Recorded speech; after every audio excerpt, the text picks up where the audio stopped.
So present వీడియోలో మనము properties of fluid గురించి మాట్లాడుకుందామండి. ఓకే, సో ఫ్లూయిడ్ మెకానిక్స్ అనే కాన్సెప్ట్ గురించి తెలుసుకోవాలి అంటే ఖచ్చితంగా ప్రాపర్టీస్ ఆఫ్ ఫ్లూయిడ్, ఒక ఫ్లూయిడ్కి ఎటువంటి ప్రాపర్టీలు ఉంటాయి అనేది తెలుసుకోవడం చాలా ఇంపార్టెంట్. వాటిలో ఫస్ట్ది వచ్చేసేసి density of fluid. So density of fluid అని అంటారు, లేదనుకుంటే రెండో పేరు వచ్చేసి దీనికి mass density of fluid. So ఒక ఫ్లూయిడ్ డెన్సిటీ అనేది ఒక ప్రాపర్టీ. అదేవిధంగా సెకండ్ ప్రాపర్టీ వచ్చేసేసి స్పెసిఫిక్ వెయిట్ ఆర్ఓఆర్ఆర్. స్పెసిఫిక్ వెయిట్ అని అనొచ్చు, లేదనుకుంటే ఇంకోటి ఏంటి వెయిట్ డెన్సిటీ.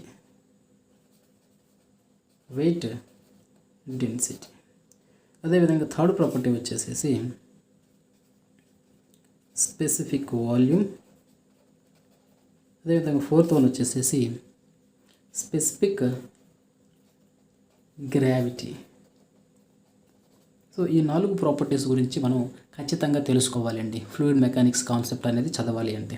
ఓకే, సో ఇందులో ఫస్ట్ వన్ వచ్చేసి ఏంటో చూద్దామండి. So first one is nothing but density or mass density. రెండిట్లో ఎలాగైనా పిలవచ్చండి. సో దీనికి ముందు డెఫినేషన్ చెప్పే ముందు అసలు దీన్ని ఎలా రిప్రజెంట్ చేస్తారంటే, ఎలా చూపిస్తారు అంటే, ఇట్ ఈస్ డినోటెడ్ బై రో.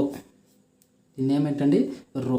Okay, density is denoted by rho, లేదా mass density is denoted by rho. So పోతే డెఫినేషన్ ఏంటి అంటే, వన్ లైన్ స్టేట్మెంట్ చూద్దామండి. Definition: density is the ratio of the mass of a fluid to its volume. Okay, density is the ratio of the mass of fluid to its volume. Okay, so ఒక ఫ్లూయిడ్కి mass అనేది ఉంటుంది, అదేవిధంగా ఆ mass అనేది ఎంత వాల్యూమ్లో ఉన్నది అనేది కూడా ఉంటుందండి. ఓకేనా. So it is the ratio of mass of the fluid to its volume. అసలు మాస్ అంటే ఏంటి అంటే, mass is nothing but A quantity of matter. So quality అంటే వేరు, క్వాంటిటీ అంటే ఏంటండి ఒక సైజు. ఓకేనా. సో ఫర్ ఎగ్జాంపుల్ నా దగ్గర ఒక మౌస్ ఉంది. ఈ మౌస్ కొంత వాల్యూమ్ ఉందండి, కొంత సైజు ఉంది దీనికి. ఓకే, ఈ సైజులో ఇదంతా ఇంత పదార్థం కదా, పదార్థం అంటే మ్యాటర్. ఓకే, సో ఒక సైజు ఉండే మ్యాటర్ని మనం ఏమంటామంటే మాస్ అంటామండి. ఒక సైజు ఉండే మ్యాటర్ని మనం ఏమంటామంటే మాస్ అంటామండి. సో ఈ మాస్ అనేది ఎర్త్ మీద ఉన్న ఒకలాగే ఉంటుంది, ఎర్త్కి కొంత హైట్ వెళ్ళిన తర్వాత కూడా ఒకలాగే ఉంటుంది. బట్ మాస్ అనేది మాత్రం మారదు. ఫర్ ఎగ్జాంపుల్ ఇప్పుడు నాకు ఈ మౌస్ యొక్క వెయిట్ కావాలి, డబ్ల్యూ అనేది వెయిట్ కావాలి అంటే, వెయిట్ కావాలి అంటే ఫార్ములా ఏంటంటే, weight is nothing but mass into acceleration due to gravity. ఓకేనా. ఈ మౌస్ యొక్క weight is equal to mass into acceleration due to gravity. So దీనికి మాస్ అనేది ఖచ్చితంగా మారదు అని నేను చెప్పాను కాబట్టి, ఫర్ ఎగ్జాంపుల్ ఈ మౌస్ని నేను ఎర్త్ మీద పెడితే ఒక బరువు ఉంటుంది, అదేవిధంగా ఎర్త్ నుంచి కొంత 1 కిలోమీటర్ 2 కిలోమీటర్స్ హైట్ వెళ్ళి దీని వెయిట్ చూస్తే తగ్గిపోయి ఉంటుంది. దట్ మీన్స్ మాస్ అనేది మారలేదు. ఏం మారి ఉంటుందండి, acceleration due to gravity g అనేది మారి ఉంటుందండి. మనకి యూజువల్గా acceleration due to gravity on earth ఎంత అండి, దీని వాల్యూ ఎంత 9.81 meter per second square is the value of G. Okay, so ఇప్పుడు నాకు ఫర్ ఎగ్జాంపుల్ ఈ మౌస్ యొక్క మాస్ వచ్చేసి 10 అని అనుకుంటున్నాను అనుకోండి. సో ఇప్పుడు weight of this mouse on earth మీద దీని వెయిట్ ఎంత అవుతుందండి, 10 × 9.81 is nothing but 98.1 kg meter per second square. ఓకేనా, దిస్ ఈజ్ ద వెయిట్. అది కాకుండా ఈ మౌస్ని నేను 1 కిలోమీటర్ పైకి తీసుకెళ్ళేసి ఎర్త్ నుంచి అక్కడ కానీ దీని వెయిట్ చూసినట్టు ఖచ్చితంగా దీని వెయిట్ తగ్గిపోయి ఉంటుంది అంటే వెయిట్ 1 కిలోమీటర్ అబోవ్ పైన దీని weight is equal to mass into g. ఖచ్చితంగా weight is equal to mass into g. So mass అనేది నేను ఎందుకే చెప్పాను, మాస్ అనేది పదార్థం అనేది క్వాంటిటీ ఆఫ్ మ్యాటర్ అనేది మాస్ అనేది మారదు కాబట్టి మాస్ ఖచ్చితంగా 10 ఉంటుంది. But acceleration due to gravity g value అనేది ఖచ్చితంగా మారిపోయి ఉంటుంది. ఎందుకంటే భూమి నుంచి దూరంగా వెళ్ళే కొద్దీ అట్రాక్టివ్ ఫోర్స్ అనేది తగ్గిపోతుంది కాబట్టి జీ వాల్యూ ఖచ్చితంగా ఎంతో కొంత తగ్గి ఉంటుంది. So now this weight is equal to ఏమవుతుంది, ఫర్ ఎగ్జాంపుల్ ఇప్పుడు ఏమనుకున్నాం, భూమి నుంచి 1 కిలోమీటర్ హైట్లో ఎంత ఉంది అనుకుందాం, 9.6 ఉంది అనుకుందాము. సో ఇప్పుడు ఏమవుతుంది, 96 kg force meter per second square is the value. Is the weight of the body. ఇక్కడ వెయిట్ అన్నాను కదా, KG metre per second square అంటే ఇండైరెక్ట్గా ఏంటి దీని మీద newtons. Okay, KG metre per second square is nothing but newton. So weight is equal to 98.1 newton. ఇక్కడ కూడా weight is equal to 96 newtons. ఓకేనా. సో ఇండైరెక్ట్గా ఇక్కడ మనం ఆల్రెడీ ఒకటి గమనించేసాము, ఏంటి న్యూటన్కి ఇంకొక ఫార్మాట్లో రాసుకోవాలనుకుంటే కేజీ ఫోర్స్, ఇక్కడ ఎఫ్ అని కూడా పెట్టుకోవచ్చండి. So kg force, kg metre per second square is nothing but newton. Okay right. So ఇక్కడ కూడా అంతే అండి. మ్యాటర్ అంటే ఏంటంటే it's the quantity of mass అంటే ఏంటంటే it's the quantity of matter. So దీనికి యూనిట్స్ ఏంటి, ఇక్కడ మాస్ అనే దానికి యూనిట్స్ ఏమని చెప్పుకోవచ్చు, మాస్కి వచ్చేసి యూనిట్స్ వచ్చేసి కేజీ ఫోర్స్. అదేవిధంగా వాల్యూమ్కి యూనిట్స్ ఏమొస్తాయండి, వాల్యూమ్కి యూనిట్స్ వచ్చేసేసి మీటర్ క్యూబ్ వస్తుంది. ఫైనల్గా డెన్సిటీకి యూనిట్స్ ఏమొస్తాయి, డెన్సిటీకి యూనిట్స్ వచ్చేసేసి kg force by metre cube is the units for density.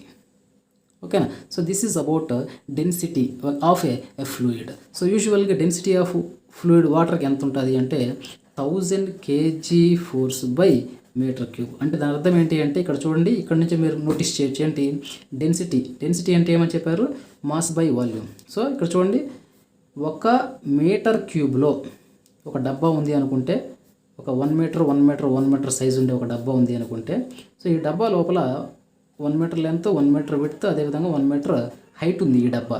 ఈ డబ్బాలో వాటర్ పోస్తే ఎన్ని కేజీలు వాటర్ పట్టిద్దంట, ఆ 1 మీటర్ క్యూబ్ ఉండేది 1000 కేజీస్ పట్టుద్దంట, 1000 kgs. Okay. So this is the property of fluid. Okay. అదే 1 మీటర్ క్యూబ్ ఉండే సైజులో కిరోసిన్ కానీ పోసామనుకోండి, ఇది వాటర్కి సంబంధించింది. సో డెన్సిటీ ఆఫ్ కిరోసిన్ ఎంత అంటే 800 KG force per cubic metre. అంటే ఒక క్యూబిక్ మీటర్లో ఎంత వెయిట్ ఉండే కిరోసిన్ పోయచ్చు, 800 కేజీస్ ఉండే కిరోసిన్ పట్టింది అంట. Okay. So this is about density of fluid. Okay. ప్రతి ఫ్లూయిడ్కి కొంత డెన్సిటీ ఉంటుంది, చిక్కదనం అని కూడా చెప్పొచ్చు డెన్సిటీని. ఓకే. ప్రతి ఫ్లూయిడ్కి ఒక స్పెసిఫిక్ ప్రాపర్టీ ఉంటుంది. ఓకే. కిరోసిన్ వచ్చేసి ఒక క్యూబిక్ మీటర్లో ఎంత పట్టగలదు, 800 కేజీస్. అదే కానీ ఒక వాటర్ అయితే ఒక క్యూబిక్ మీటర్ ఉండే సైజ్ డబ్బాలో ఎంత పట్టిద్ది, 1000 కేజీస్ వాటర్ పట్టిద్ది అంట. So this is one property of fluid. So next వచ్చేసి సెకండ్ వన్ గురించి కానీ మాట్లాడామంటే, సో సెకండ్ వన్ వచ్చేసి ఏంటి అండి, so second one is specific weight. Okay. Specific weight. So దీనికి నొటేషన్ వచ్చేసేసి it is denoted by gamma అండి. It is denoted by gamma. So దీనికి డెఫినేషన్ కానీ చూస్తే specific weight is the ratio of, ఇక్కడ ఏంది మాస్ డెన్సిటీ అన్నాను కాబట్టి మాస్ బై వాల్యూమ్ అయింది. దీన్ని నేనేమనొచ్చు ఫస్ట్ దాన్ని, density of fluid to mass density of fluid. So దీన్ని ఏమని చెప్పాను, డెన్సిటీ ఆఫ్ ఫ్లూయిడ్ అని చెప్పొచ్చు, లేదా మాస్ డెన్సిటీ అన్నాను కాబట్టి సో మాస్ బై వాల్యూమ్ వచ్చింది. ఇప్పుడు దీన్ని వెయిట్ డెన్సిటీ అంటున్నాను కాబట్టి దీనికి ఏమవుతుందంటే weight of the fluid by volume of the fluid. Weight of the fluid by volume of the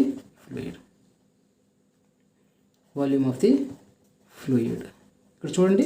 so weight of the fluid, weight ఇప్పుడు నేను చెప్పాను, వెయిట్ కావాలంటే ఏం చేయాలి, weight is nothing but mass into acceleration due to gravity by volume of the fluid is nothing but v అనుకుందాము. Volume is nothing but v. So దీన్ని ఫర్దర్గా రాసుకున్నామంటే ఏమవుతుంది, mass by volume is nothing but మనకేం తెలుసండి already, mass by volume is nothing but density.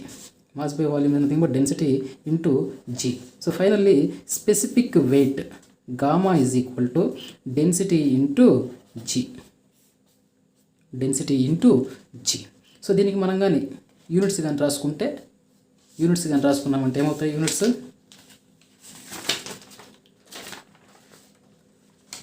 రాసామంటే ఏమవుతుందంటే specific weight లేదా wait డెన్సిటీకి units వచ్చేసి ఏమవుతాయి, యూనిట్స్ ఏమొచ్చాయి ఇందాక కేజీ బై మీటర్ క్యూబ్ వచ్చాయి. అదేవిధంగా యాక్సిలరేషన్ డ్యూ టు గ్రావిటీ జీకి ఎంత, మీటర్ పర్ సెకండ్ స్క్వేర్ వచ్చింది. సో ఇప్పుడు దీనిగా మనం ఫర్దర్గా రాసుకుంటే ఏమవుతుంది, kg metre by second square is nothing but newton. So newton per metre cube is the units for specific weight gamma. So గామాకి యూనిట్స్ ఏంటి, న్యూటన్ పర్ మీటర్ క్యూబ్. ఓకేనా. So this is about specific weight of a fluid.